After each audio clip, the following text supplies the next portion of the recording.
If somebody considered Hindu as a religion, it is the only religion which doesn't believe in conversion. That's why India is the only country which never went for invasion. एक पंक्ति कहकर समाप्त करता हूं।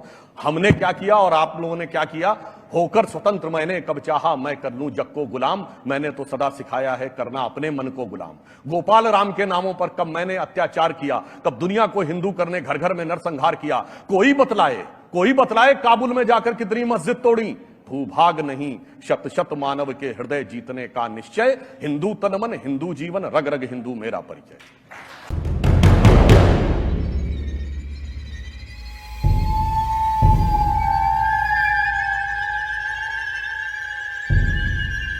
उसके ऊपर सजा लगा दी कानून बना करके।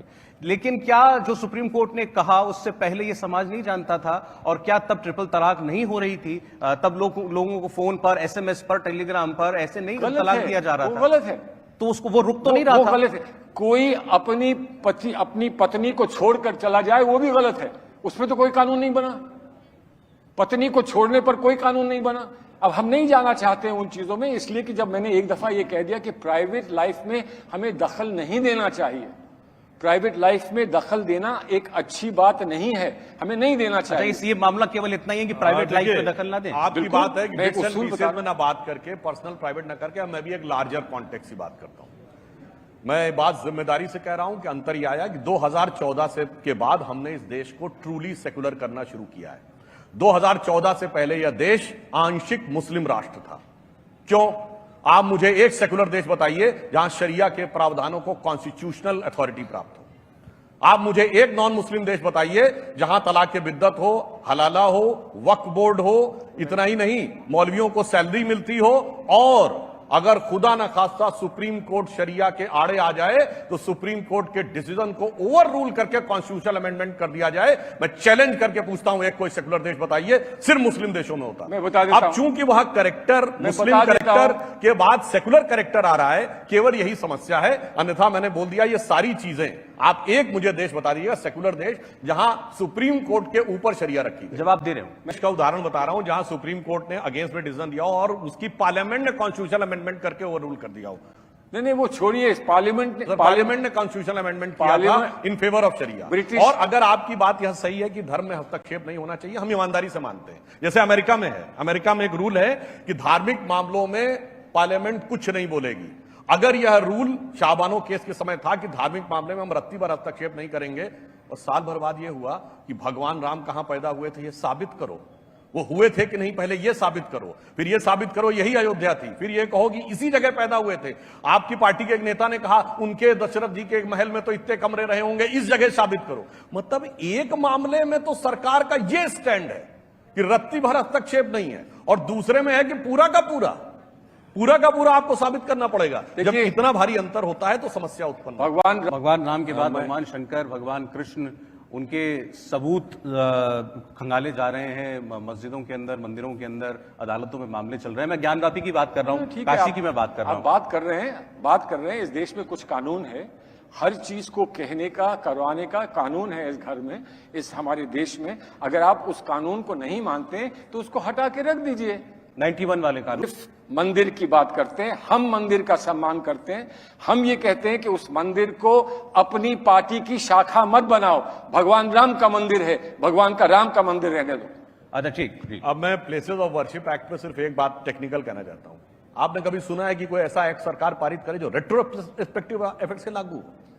और रेट्रोस्पेक्टिव भी कितना, 44 साल पुराने से लागू हो जाए।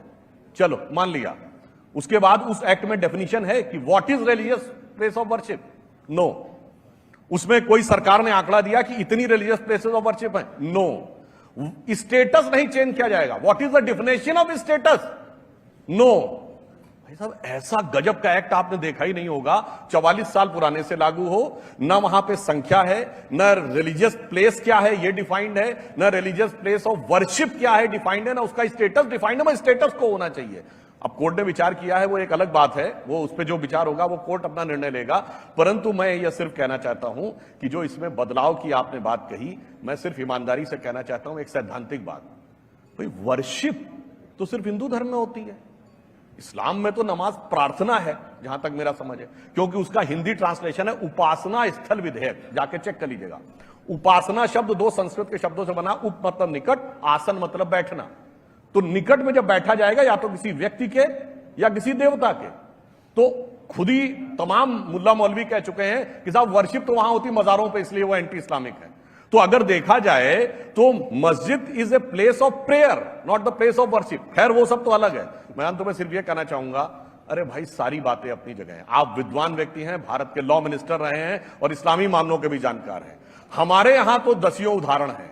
हमारे यहां काशी का भी उल्लेख है, गंगा का भी उल्लेख है और ज्ञानवापी का भी उल्लेख है। मैं धर्म ग्रंथों के दसियों उदाहरण बता सकता हूं।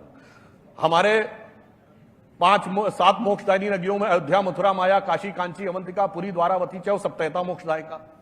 गंगे च यमुने च गोदावरी सरस्वती नर्मदे सिंधु कावेरी जलेस्मिन् सन्निधिं कुरु। अब ज्ञानव्यापी का भी उल्लेख है। उन्होंने कहा देवस्य दक्षिणम भागे वापी तिष्ठति शोभनम तस्योदकम पीत्वा पुनर्जन्मम न भवेत्। यानी देव के दक्षिण भाग में वापी शोभित हैं, जिनका जल पीने से पुनर्जन्म नहीं होता है। यह लिंग पुराण में लिखा, स्कंद पुराण में लिखा। मैं विनम्रता से पूछना चाहता हूं जितने इस्लामिक स्कॉलर हैं, भाई इस्लामिक टेस्ट में कहां काशी है, कहां ज्ञान वापी है, और ज्ञान और वापी दो शब्द कहां है, मुझे बता दीजिए। ये फंडामेंटल बेस बताता है कि वो चीज वहां पे कहीं है ही नहीं। इवन आपने भी अपनी पुस्तक में ये बात एक्सेप्ट की है कि जो तोड़ा गया था औरंगजेब के द्वारा उसके फरमान अवेलेबल है। उसके बावजूद आज ये मामला हिंदू मुसलमान का नहीं है। ये मामला मुस्लिम समाज के लिए भी एक तरफ मस्जिद, एक तरफ मंदिर चूज करने का नहीं है। उसके सामने ये विकल्प है कि मुगलों की विरासत को ओढ़ना है या मुगलों की विरासत को छोड़ना है। अरे इस पर इसके बात कही वो बहुत सही है। चूंकि 1991 का कानून कोर्ट में चैलेंज हो गया है और यदि कोर्ट ने रिजेक्ट कर दिया होता तो वो जुडिशियल प्रोसेस का हिस्सा नहीं था, तब हम उस पर लेजिस्लेटिव एक्शन ले सकते थे। आज चूंकि कोर्ट ने उसको हियरिंग के लिए एक्सेप्ट कर लिया है, अभी कोई करने से जुडिशियल प्रोसेस में हस्तक्षेप होता। जहां तक स्टैंड की बात है, हमारा स्टैंड बिल्कुल क्लियर है कि वो पूरी तरीके से गलत था और हमने उस समय सुप्रीम कोर्ट में सुनवाई। आपने कहा कि कम से कम मुस्लिम समाज इस बात को स्वीकार करे कि मुस्लिम बादशाहों ने, शासकों ने अत्याचार किया, जुल्म किया, मंदिरों को ध्वस्त किया, उन पर मस्जिदें बनाई। उसके बाद क्या? फिर आप जो लिस्ट लेकर, आपके पास कोई लिस्ट है कि वो सारे उन ऐसी मस्जिदों को आपको दे दें या हिंदू समाज को दे दें और उन्हें तोड़कर फिर वहां मंदिर बना दिया जाए? करना मतलब हासिल क्या करना चाहते हैं?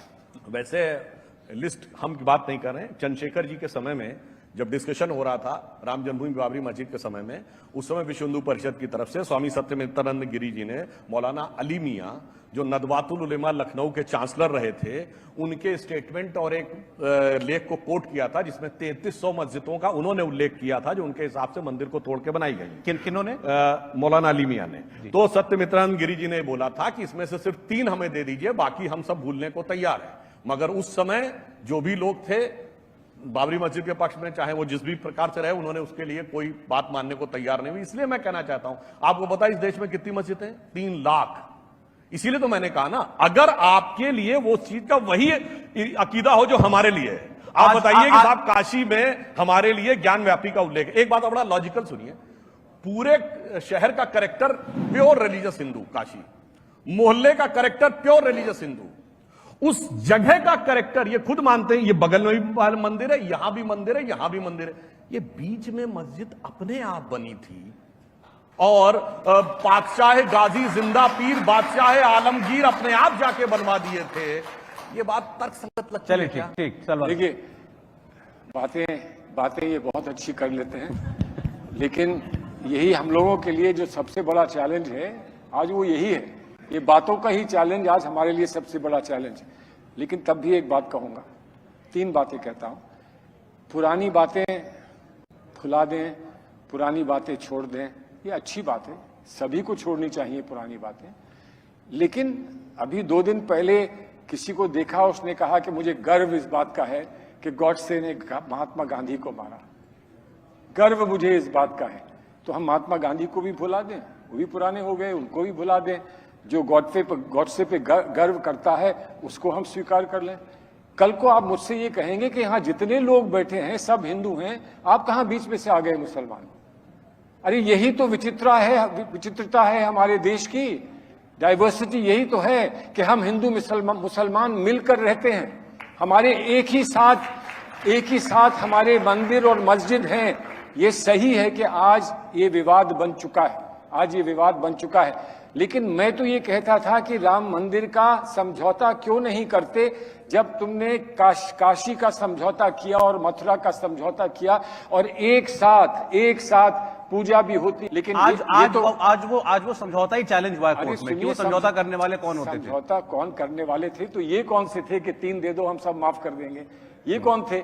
लेकिन देखिए ये सारी बातें अगर झगड़े को बढ़ाना है तो आप कुछ कह के भी बढ़ा सकते हैं। नहीं, फिर वो साथ साथ एक ये बात भी कह रहे हैं कि पहले स्वीकार तो करें अरे कि भाई हाँ ये ऐसा हुआ था, हाँ मंदिर तोड़ा था, यहाँ मस्जिद बनाई। सुनिए, तो फिर इनको भी तो स्वीकार करना पड़ेगा कि कितने ही विहार तोड़े गए बुद्धिस्ट के, कितने विहार तोड़े गए बुद्धिस्ट के, वो हमने तो नहीं तोड़े, वो किसने तोड़े? इनको और हमको मिलकर ढूंढना पड़ेगा कि किसने तोड़े, उनको भी तो न्याय दो, क्योंकि आज वो पार्लियामेंट में बहुमत नहीं ला सकते, इसलिए उनको न्याय नहीं मिलेगा। बहुमत वाले को न्याय मिलेगा और किसी को न्याय नहीं मिलेगा। यही समस्या हमारे कॉन्स्टिट्यूशन। मैं इनकी दोनों बातों का जवाब देता हूं। देखिए, दुख इस बात का होता है कि आप कह रहे हैं मंदिर मस्जिद बगल में पूजा हो रही, कोई बात नहीं। अरे भाई 8 अप्रैल 1669 का बाकायदा गवर्नमेंट ऑर्डर है औरंगजेब का कि मुल्तान, कटक और बनारस के इन मंदिरों को तोड़ देना है और इन पे मस्जिद तामील करनी और एक हिस्सा छोड़ देना है ताकि आपको अपमान महसूस हो सके। और 2 जून को उसके सिपहसालार ने लिखा, हुक्म की तामील हो गई। मतलब रिटर्न में ये है, दिखाई ये पड़ रहा। चलो उस पर भी आपकी बात मान ली, आप कहो सर्वे नहीं होने देंगे, कार्बन डेटिंग करवाइए, इपिग्राफिक डिटर्मिनेशन कराइए कि कौन सी चीज पुरानी है। नहीं साहब वो तो हम नहीं होने देंगे। इस बात को लेकर मन में शक पैदा होता है। और फिर देखिए, बहुत से लोग जो बुद्धिमान होते हैं बौद्ध विहार पे घुमा के आ जाते हैं, कौन सी किताब में लिखा है? चलिए छोड़िए पुरानी बात। आज भगवान बुद्ध की सबसे बड़ी मूर्ति बामियान में किसने तोड़ी? तालिबान ने 2001 में। सारे काबुल में जितने म्यूजियम में रखे थे भगवान बुद्ध की इतनी बड़ी बड़ी प्रतिमाएं किसने ध्वस्त की? तालिबान ने ध्वस्त की। ये बताइए 2013 में बोध गया में ब्लास्ट किसने किया? अगर समय रहते वो बम डिफ्यूज नहीं होते, पूरा मंदिर उड़ा दिया गया होता। इस्लामिक कट्टरपंथियों ने किया। अच्छा बाकी छोड़ दीजिए, बौद्ध विहारों पे हमला कौन कर रहा है?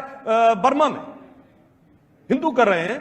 कौन कर रहा है? श्रीलंका में हिंदू कर रहे हैं। सबसे बड़े बौद्ध दलाई लामा थे, धर्मगुरु, उनको मार के किसने भगाने की कोशिश की? कम्युनिस्टों ने।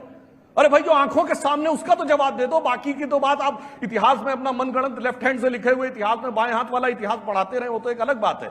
इसलिए मैं कहना चाहता हूं, जहां पर सदैव से, और फिर एक और अगर हिस्ट्री की बात करें, वेनसोंग आया था भारत, तो कजाकिस्तान, किर्गिस्तान, उज्बेकिस्तान, अफगानिस्तान होता हुआ आया था। उसने लिखा सब जगह बौद्ध विहार थे, बड़े बड़े बौद्ध विहार। उसने अपनी किताब CU की, जिसका हिंदी में मीनिंग है, इंग्लिश में मीनिंग है जर्नी टू द वेस्ट, लिखा हुआ है। कहां चले गए सब? आसमान खा गया, जमीन निकल गई। अगर बौद्ध विहारों के तोड़ने का है तो सारा उदाहरण दीजिए। इसलिए मैं कहता हूं सब बातें पुरानी भूल जाओ। कोई 2000 साल 200 साल पहले, अरे जो किताब में लिखा है कि तोड़ना है और उसके बाद इनके ऊपर यूं करके रखना है, उसकी आप स्वीकार करना छोड़िए, जांच नहीं होने देंगे, इसके लिए आप कोर्ट में जाएंगे, तो बात दिल में लगती है कि आप ईमानदारी से साथ आने को। देखिए बस एक आखिरी बात कह देता हूं कि ये बौद्ध विहार का इन्होंने बड़ा उल्लेख कर दिया, कहां कहां तोड़े गए, कहां कहां क्या हुआ है, ये सब का इन्होंने उल्लेख कर दिया। लेकिन इनकी भी कहीं जिम्मेदारी है कि ये दूध पीते बच्चे हैं, इन्होंने कभी कुछ किया ही नहीं है। कुछ हम भूलें, कुछ तुम भूलो, तब हम आगे बढ़ें, एक होकर चलें। यही हमने भारत के संविधान को बनाकर, अपने आप को देकर, हमने यही एक सपना देखा था कि हम एक साथ रहेंगे। और ये मत भूलें कि जो भी तालिबान ने किया है उसका जवाब मुझे नहीं देना है, उसका जवाब मुझे नहीं देना है जो तालिबान ने किया है। तालिबान का हम लोगों ने ज्यादा मुखालफत की है जितनी आपने की होगी, उससे कहीं ज्यादा तालिबान की मुखालफत हमने की है।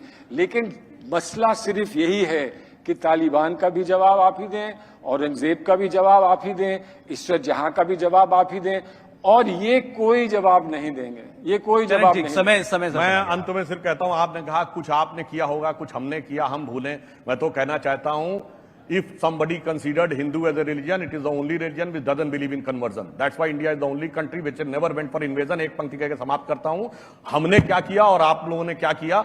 होकर स्वतंत्र मैंने कब चाहा मैं कर लूं जग को गुलाम, मैंने तो सदा सिखाया है करना अपने मन को गुलाम। गोपाल राम के नामों पर कब मैंने अत्याचार किया, कब दुनिया को हिंदू करने घर घर में नरसंहार किया। कोई बतलाए काबुल में जाकर कितनी मस्जिद तोड़ी।